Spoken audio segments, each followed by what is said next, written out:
Welcome to the Baker Orange Roundtable this week, and we have a special guest in the studio with us tonight. We have Clarence Clark, the freshman wide receiver, kicker, field goal kicker. Almost does everything for the Baker Wildcats football team. Now, Clarence, what a lot of people don't know is that you sort of had a past that did not lead you to play football, and that you played soccer in Arizona. Now, talk a little bit about that. Soccer's been my sport since I was, 3 years old. How people play their sport, like since they've been growing up. Soccer was my all my life sport. So I grew up playing soccer, and my parents really didn't let me play football until my freshman year. I kind of asked them if I could, and they were like, "No, you can just wait till your freshman year." I was like, okay. So I just continued playing soccer, and then I started playing football in high school, and I just liked it. And what I've heard is that you actually gave up on it for a little bit as well. I did. After my freshman year, because I didn't really understand the game my freshman year, so I didn't play that much. I wasn't really enjoying it as much as I wanted to, so I kind of quit my sophomore year when I was going to be on the JV team. But then the coaches talked to me. I talked to my dad, and they were like, just come back and play. And so I did, and I had fun, and so then it just stuck. Now, how did you make the route to Baker? There's always that pipeline that we talk about. There's people from California. There's some from Arizona. How did you get here? My uncle, Kevin Lockett, is really good friends with Coach G. So he's like, hey, I have a nephew over in Arizona. He's a pretty good player. You should check him out. So Coach G contacted me, and we kind of just went on from there.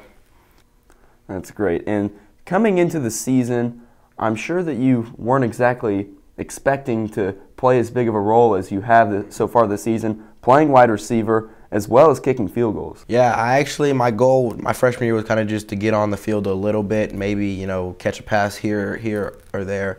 But then, right before our training camp, Coach G came and talked to me. He's like, I want you to be the kicker. I was like, well, I guess I'm about to be the kicker. So, I've been kicking field goals. This is my first year of field goals, but I've been kicking the ball since my junior year in high school. So I kind of had a kicking background, but not too much of the field goal. Talk a little bit more about those field goals in a little bit, but looking at the St. Mary's game, that's sort of where you came onto the market. You caught a touchdown pass in that game, and then kicked the extra point, and then kicked off, and then made the tackle on the kickoff. I've never seen that before, and that was really unique. But one thing that stood out to me in that game was the 55-yard field goal right before the half. They punted the ball out of bounds, and then we took over at the 48-yard line, and they sent you on, and I was going, what are we doing? But then through the uprights, what was the feeling just getting your first big kick? It was it felt really, really good to get a really big kick, because I had been missing a couple. I missed a couple during the Ottawa game. I missed. So I was like, dang. So I just to get a big field goal out, show that I could actually make a big field goal in a big situation. So it just felt good to get that one off my chest. Now, this wasn't just a big field goal. This one would have been good from 65. It was crushed. A little bit of wind, but hey, wind doesn't hurt. And another game that really stood out to me was the Culver-Stockton game, where one of the second, third drives of the game, you caught a 90-yard touchdown pass from Jake Morse. That was just a pure show of speed. And what's it like when you get the ball with 60 yards ahead of you and you know that no one's going to catch you? I've actually been caught before, running just like that. It was I had all but green grass in front of me, and I was actually caught on the one. So I kind of sat down with my dad, and he was not happy with me. So he's like, you know what, never assume that you are in the free. Always assume that someone's right there about to tackle you. So that's kind of what I think about when I'm running down, because I'm not trying to get caught on the one anymore. Now, 2 weeks ago, you guys traveled over to Culver or to Missouri Valley, and this was a huge game. You guys were ranked number 9 at the time. Missouri Valley was 6. Obviously, this was going to be a tough game. And early in the fourth quarter, they called you on for a 59-yard field goal. Now, what was going through your mind when you ran out onto the field thinking that you almost had to kick a football from the midfield stripe? Honestly, I don't really know what was going through my head. I did realize that, like, as we were in the huddle, like, talking about it, the wind was, blowing my way, blowing my way. And then right as I ran out there, the wind stopped. I was like, oh no, this is not ideal for this kick. So, we kept it on, and I got all of the ball. It was a great snap, a great hold, and I just finished through. So, it worked out, but then we were all so pumped after that. It really got the team going. So I think it was a good thing to happen. Then you guys get into overtime, 10-10. The defense gets a big hold on the first possession of overtime, and so that means that you guys have a shot to kick a field goal to win. Yes. And that hope almost goes out the drain whenever the snap goes over the head of quarterback Jake Morse, and he falls on it to 35, a 52-yard field goal for the win. And that one, there was actually a bad snap, too. Yeah, I don't know what happened with the time, but we looked up and we had 2 seconds left after I had got into my stance. So I was like, Brian, come on. And then Myron, I guess he had been looking back at the clock, so he snapped it. And it was a rush snap, so it was kind of on the ground.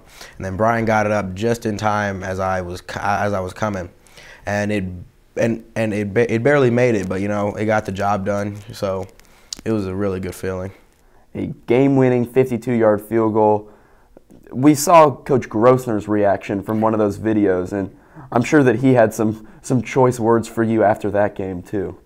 Actually, him and Coach Regalado didn't talk to me. They kind of just, were like, okay, you just proved yourself, so we're not going to talk to you anymore. So they didn't really say anything to me. But the team had a lot of good words to say to me, and that was really like comforting from, like, I'm a freshman and all these juniors and seniors are coming up to me like, great job. You just did well. So I really like that. So 59-yard field goal, 52-yard field goal earned you the National NAIA Special Teams Player of the Week. Were you expecting anything like that at all coming into this season? No, absolutely not. I had really just expected to come in and maybe run a couple routes, maybe catch a ball, but I guess it all just works out the way it's supposed to. Now you guys are 8-1, 6-1 in the conference, and 2 games left. The first one is going to be Graceland this week, and then then Peru State will travel here to Baker. Those are 2 huge games because if you win out, you have a chance at 2 home playoff games if you keep winning, and that would be tremendous for Baldwin City as well as just the Baker football program. Yeah, we are pretty excited right now, but all the coaches are saying don't take any team lightly. Don't look at any of the records because Graceland doesn't have the best of records, but we're traveling to their place, and it's going to be their senior day. So they're going to be pumped up. So we're going to have to come up and execute well. And then Peru State was just recently number 9, and they lost to Missouri Valley. So I'm not sure what they are, but they're obviously a good team if they can be in the top 10. So it's going to be a big game. And we just need to focus up, and I think if we focus up, we're gonna do very, very well in the next 2 games. And we're hoping so. Thank you very much, Clarence. For the Baker Orange Roundtable, I'm Jim Joyner. Thanks for watching.